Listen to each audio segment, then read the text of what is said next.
사도신경으로 우리의 신앙을 고백합니다. 전능하사 천지를 만드신 하나님 아버지를 내가 믿사오며 그 외아들 우리 주 예수 그리스도를 믿사오니 이는 성령으로 잉태하사 동정녀 마리아에게 나시고 본디오 빌라도에게 고난을 받으사 십자가에 못 박혀 죽으시고 장사한 지 사흘 만에 죽은 자 가운데서 다시 살아나시며 하늘에 오르사 전능하신 하나님 우편에 앉아 계시다가 저릴로서 산자와 죽은 자를 심판하러 오시리라. 성령을 믿사오며 거룩한 공회와 성도가 서로 교통하는 것과 죄를 사하여 주시는 것과 몸이 다시 사는 것과 영원히 사는 것을 믿사옵나이다. 아멘. 찬송가 309장 찬송하겠습니다.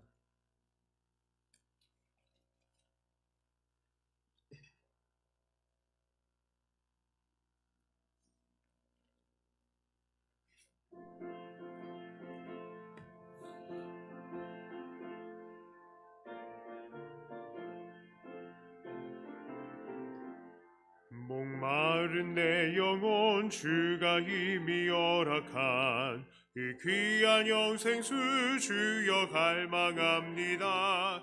그 약속 따라서 힘써 간구하오니 오 주여 내 기도 어서 들어주소서. 예수의 사랑 예수의 사랑 바다 물결같이 내게 임하니 영광의 물결에 온전히 쌓여서 내 영혼의 기쁨 한량 없도다. 주 내게 약속한 큰 비 내려주시어 은혜의 저 구름 건너편에 떠올라 이 귀한 징조가 내게 밝히 보이니 나 힘을 다하여 주께 간구합니다.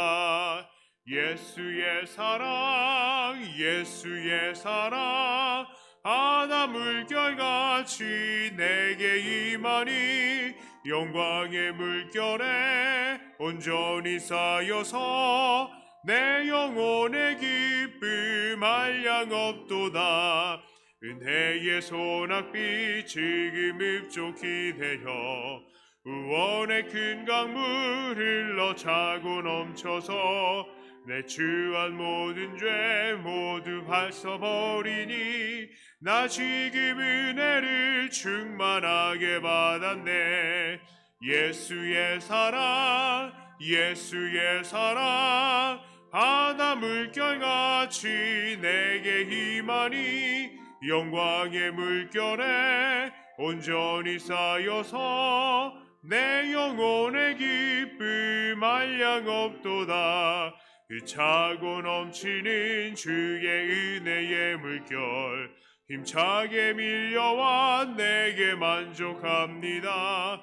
오 할렐루야로 주를 찬송하오니 내 맘의 기쁨이 항상 충만함이라.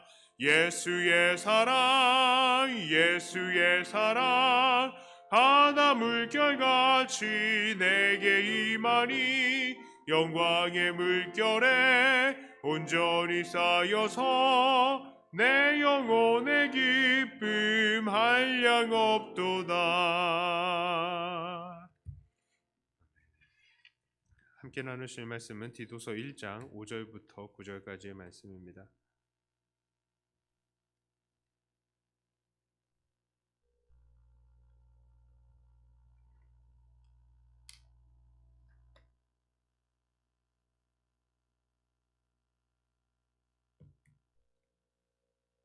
내가 너를 그레데에 남겨둔 이유는 남은 일을 정리하고 내가 명한 대로 각 성의 장로들을 세우게 하려 함이니 책망할 것이 없고 한 아내의 남편이며 방탕하다는 비난을 받거나 불순종하는 일이 없는 믿는 자녀를 둔 자라야 할지라. 감독은 하나님의 청지기로서 책망할 것이 없고 제 고집대로 하지 아니하며 급히 분내지 아니하며 술을 즐기지 아니하며 구타하지 아니하며 더러운 일을 탐하지 아니하며 오직 나그네를 대접하며 선행을 좋아하며 신중하며 의로우며 거룩하며 절제하며 매일 믿은 말씀의 가르침을 그대로 지켜야 하리니 이는 능히 바른 교훈으로 권면하고 거슬러 말하는 자들을 책망하게 하려 함이라. 아멘. 오늘 우리가 함께 나눌 주제는 물질입니다. 하나님의 일꾼들은 물질에 대해서 어떤 태도를 가져야 합니까? 너무나 당연한 말이지만 잘 벌고 잘 써야 합니다. 그렇다면 하나님의 일꾼들은 어떻게 하면 이렇게 돈을 잘 벌고 잘 쓸 수 있을까요? 오늘 7절과 8절에서는 그 문제에 관해서 우리에게 권면의 말씀을 전합니다. 첫째로 하나님의 일꾼은 정당한 방법으로 돈을 벌어야 합니다. 돈을 많이 벌고 적게 벌고의 문제가 아니에요. 정당한 방법으로 돈을 벌어야 하는 것입니다. 오늘 7절 하반절을 보니까 감독은 더러운 일을 탐하지 않는다라고 말하고 있습니다. 그렇습니다. 돈을 벌어서 이득을 취하는 것에도 깨끗한 것이 있고 더러운 것이 있습니다. 성경은 무엇을 더러운 이득으로 규정하고 있습니까? 여기서 더럽다는 말은요, 이 성경의 대부분에서는 수치스러운 혹은 부끄러운으로 해석을 하고 있습니다. 그러니까 부끄러운 방법으로 돈을 벌어들이는 것, 정정당당하지 못한 방법으로 돈을 버는 것이 바로 더러운 이득을 취하는 것이다 라고 합니다. 무엇이 정정당당하게 돈을 버는 것입니까? 바로 심은 대로 거두는 것입니다. 최선을 다해서 일을 하고 그 열매를 먹는 것이 바로 정당하게 돈을 버는 것입니다. 하나님은 심은 대로 거두시는 분이시기 때문입니다. 자, 그렇다면 무엇이 부당하게 돈을 버는 것, 부끄럽게 돈을 버는 것입니까? 바로 하나님께서 정하신 기준을 벗어나면서까지 돈을 버는 것을 부끄러운 이득을 취하는 것이다 라고 할 수 있겠습니다. 그러면 하나님께서 정하신 기준이 무엇이냐? 그건 아주 명백합니다. 그것은 바로 하나님 사랑, 이웃 사랑 아니겠습니까? 자, 그것이 하나님의 기준은 항상 하나님 사랑, 이웃 사랑으로 맞춰져 있는 거예요. 그리고 이것을 조금 더 구체적으로 이야기를 해본다 한다면 그것은 십계명이다라고 할 수 있겠습니다. 그렇죠. 하나님 사랑, 이웃 사랑이 십계명을 요약한 거다라고 했잖아요. 우리는 십계명의 기준을 통해서 무엇이 더러운 이득인지를 한번 생각해 볼 수 있겠습니다. 하나님께서는 이웃의 것들을 탐내지 마라, 거짓말하지 마라, 도둑질하지 마라라고 하셨습니다. 자, 그러므로 남들을 속여서 이득을 취하는 것, 남의 것을 빼앗는 것, 착취하는 것, 뇌물 받는 것, 선물을 요구하는 것들, 이런 것들이 바로 부끄럽게 돈을 버는 방법이다라고 할 수 있겠습니다. 한때 아파트 가격을 담합하거나 또 부동산 매매 업자와 손을 잡고 가격을 자기 마음대로 조정하는 사람들이 있었어요. 지금도 있을 것입니다. 한때 막 방송에도 많이 나고 그랬는데요. 그런 방법이 없어지지를 않는답니다. 그렇잖아요. 아파트가 한두 푼이 아니고 이 사람들끼리 말 맞춰가지고 가격을 오르락 내리락 하게 하면 큰 돈을 벌 수 있으니까, 심지어는 그 아파트의 반상회에서 그거 가격을 정하고요. 또 그 가격 밑으로 내놓는 사람들, 부동산 업자들한테 이야기를 해가지고 정보를 알아내서 그 사람들한테 막 전화하고 가격 올리라고 그렇게 이야기를 하는 사람들도 있었습니다. 자, 그것은 분명히 사기요, 도둑질인 것입니다. 또 세금을 제대로 내지 않거나 이 세금을 포탈하는 것, 이것도 도둑질입니다. 또 사람들에게 일을 시키고 정당한 대가를 치르지 않는 것, 이것도 부끄럽게 돈을 버는 것이죠. 우리나라에 외국인 노동자들 많이 들어와 있는데 이 사람들 일을 열심히 시켜놓고 돈은 제대로 주지 않고 너 불법 체류 신고한다 하면서 함부로 이 사람들을 대하는 것, 이것도 분명히 도둑질입니다. 우리나라 사람들도 옛날에 그렇게 외국에 많이 노동을 가서 돈을 많이 벌어왔는데 정말 너무한 거 아닙니까? 우리도 같은 입장이었는데 그것에 대해서 기억하지 않는 것은 옳지 못합니다. 자, 간음하지 말라라고 하였으니까요. 성매매 관련해서 돈을 버는 것도 부끄럽게 돈을 버는 것이다 라고 할 수 있겠죠. 또 부모를 공경하라 라고 했는데 부모님을 부양하거나 돌보는 데에 써야 될 돈을 그냥 나를 위해서 쓰는 것, 이것은 부끄럽게 돈을 버는 것이다 라고 할 수 있겠습니다. 자, 이상의 것들은 이웃에 관한 계명을 어기면서 돈을 벌었는 것을 이야기를 해봤는데요. 자, 하지만 이 세상에는 하나님에 관한 계명들을 어기면서까지 돈을 버는 사람들도 있습니다. 하나님께서는 우리에게 오직 하나님만 섬기며 우상을 섬기지 말고 하나님을 망령되이 일컫지 말라라고 하셨는데, 자, 어떤 사람들은 하나님을 욕하면서 그것을 통해서 돈을 벌죠. 그리고 또 하나님 아닌 다른 것들을 하나님처럼 내세워서 돈을 벌기도 합니다. 그리고 많은 사람들에게 우상을 제공하면서 돈을 버는 방법도 있어요. 그렇죠. 우상이 될 만한 것, 어저께 우리가 이야기를 한 것들이 있습니다. 술이나 담배나 기호식품이나 우상이 충분히 될 만한 것들, 이런 것들을 계속 공급하면서 사람들에게 돈을 버는 것, 이것도 문제입니다. 이것도 부끄러운 수입이다라고 할 수 있겠습니다.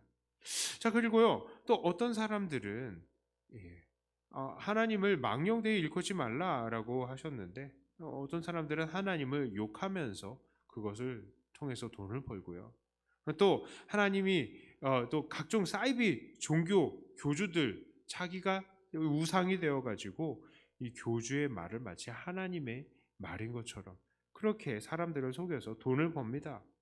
또 어떤 목사라는 사람들은 자기들의 이 정치 신념을 우상화해서 그것을 통해서 돈을 버는 것이죠. 이것들도 부끄러운 이득 혹은 더러운 이득을 취하는 것입니다. 자, 그렇다면 안식일에 관한 계명을 어기는 것은 어떨까요? 하나님께서는 안식일을 기억하여서 거룩히 지킬 것을 명하셨는데요. 우리가 매일 이 일에 매여서, 세상에 매여서 분주하게 사는 것이 아니라 안식일을 구분하면서 천국을 기억하고 소망할 것을 말씀하신 것입니다. 물론 오늘날에 우리에게는 안식일이 없어졌습니다. 예수님 안에서 모든 날이 거룩해졌기 때문이죠.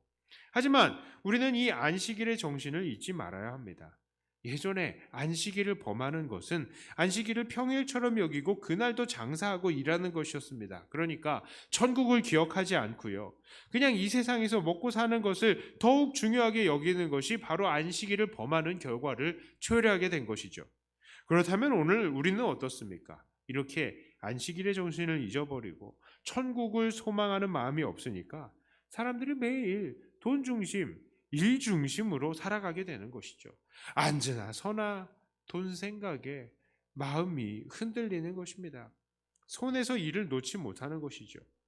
이런 마음 상태에서 돈을 버는 것, 그것도 바로 부끄러운 이득을 취하는 것이다 라고 할 수 있겠습니다.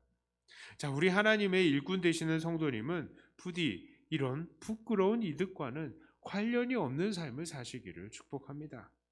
자, 그렇다면 이제 돈 버는 문제를 떠나서 돈을 잘 쓰는 문제를 한번 생각해 보겠습니다. 우리 하나님의 일꾼들은 어떻게 돈을 써야 합니까? 오늘 8절의 말씀을 보니까 하나님의 일꾼들은 물질을 가지고 나그네를 대접하고 선행을 하는 데에 즐겁게 사용하는 것이 마땅하다는 것을 우리에게 알려주고 있습니다. 그렇습니다. 우리는 정당하게 번 것으로 베풀 줄 알아야 돼요. 우리가 사는 세상은 사실은 돈의 힘으로 움직입니다. 하나님께서는 사람을 통해서 일하시지만 사람이 버는 돈으로 일을 하신다는 것을 우리는 부정해서는 안 됩니다. 사실 우리 교회 일도 마찬가지예요. 교회의 많은 부분들이 우리가 직접 할 수 있는 부분이 없는 것들이 많습니다. 그러나 돈 쓰면 돼요. 예. 뭐 교회 건물 어디가 문제입니다. 이 직접 이거를 다 갈고 이런 재능이 있으면은 하면 되지만 재능이 없잖아요, 우리들. 사람 불러서 하면 됩니다. 예. 뭐 어디가 망가졌습니다. 사실 사람 불러서 돈 쓰면 돼요. 그 빠릅니다. 예. 돈으로 교회의 일들이 이루어지고 있어요. 자, 그러므로 우리는 돈을 벌어서 이 돈으로 선한 일들이 이루어질 수 있도록 힘써야 합니다. 자, 그렇다면 무엇이 선한 일입니까? 당연히 하나님 사랑, 이웃 사랑을 위해서 돈을 쓰는 것이 선한 일을 위해서 쓰는 것이 될 것입니다. 우리는 이 버는 돈으로 하나님을 섬기고 하나님을 기쁘시게 하는데 사용을 해야 돼요. 복음이 전파되는 데에 돈을 사용해야 합니다. 또 개척교회를 돕고요. 선교사님들을 도와야 합니다. 교회가 운영이 되고 교회 일꾼들이 활동하는 데에 이 물질들이 사용이 되어져야 합니다.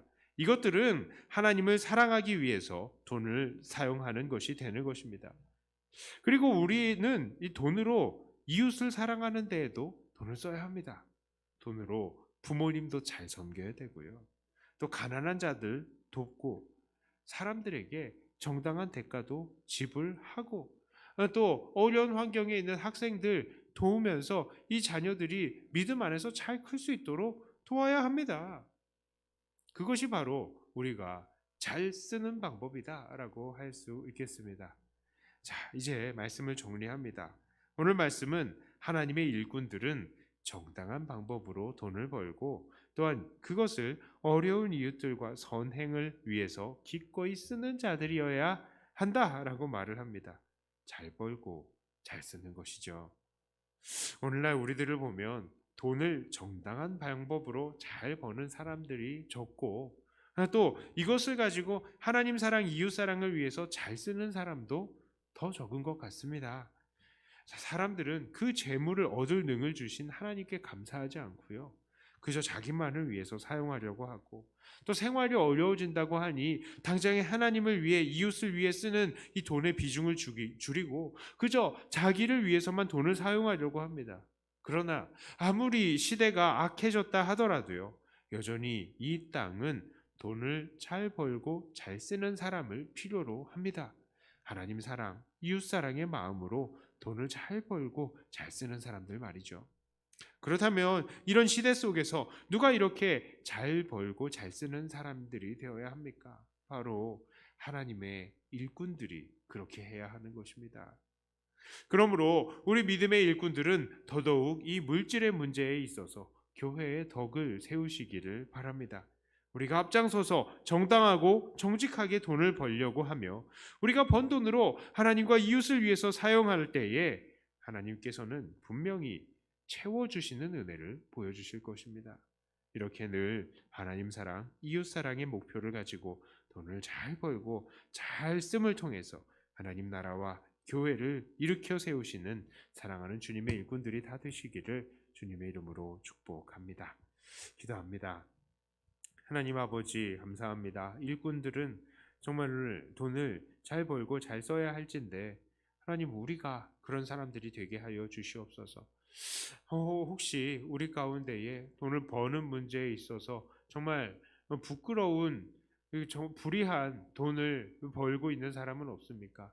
하나님께서 우리를 붙들어 주시고 우리의 삶이 조금 더 나아질 수 있게 하여 주시어서 정정당당하게 벌고 하나님의 영광을 위해서 쓸 수 있는 주님의 귀한 일꾼들 되게 하여 주시옵소서. 특별히 우리 주변에도 정말 물질적으로 어려운 지체들이 있습니다.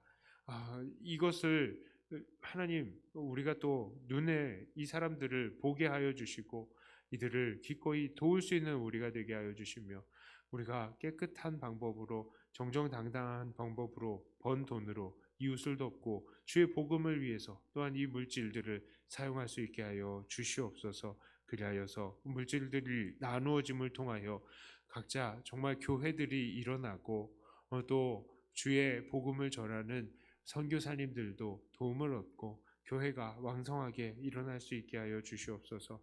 하나님 물질이 없어서 어려움을 당하고 있는 지체들 그리고 이 코로나로 인하여서 참 어려움을 당하고 있는 각 가정들의 이 곳간에 하나님께서 복의 복을 더하여 주시고 참 믿음으로 살고 믿음으로 벌려고 몸부림치는 이들에게 하나님께서 어떻게 일하시는지 보여주시는 역사들이 일어나게 하여 주시옵소서. 이 시간에 기도합니다. 또 기도하면서 우리가 더 주님을 통해 주님께 가까워지며 주님을 닮아가는 우리가 되게 하여 주시옵소서. 예수님 이름으로 기도드리옵나이다. 아멘. 하늘에 계신 우리 아버지여, 이름이 거룩히 여김을 받으시오며 나라의 임하옵시며 뜻이 하늘에서 이룬 것 같이 땅에서도 이루어지이다. 오늘날 우리에게 일용할 양식을 주옵시고 우리가 우리에게 죄 지은 자를 사하여 준 것 같이 우리 죄를 사하여 주옵시고 우리를 시험에 들게 하지 마옵시고 다만 악에서 구하옵소서. 대개 나라와 권세와 영광이 아버지께 영원히 있사옵나이다. 아멘. 하는 말씀 가지고 교회를 위해서 또 기도하시고 각자 가지고 나오신 기도 제목으로 기도하시다가 돌아가도록 하겠습니다.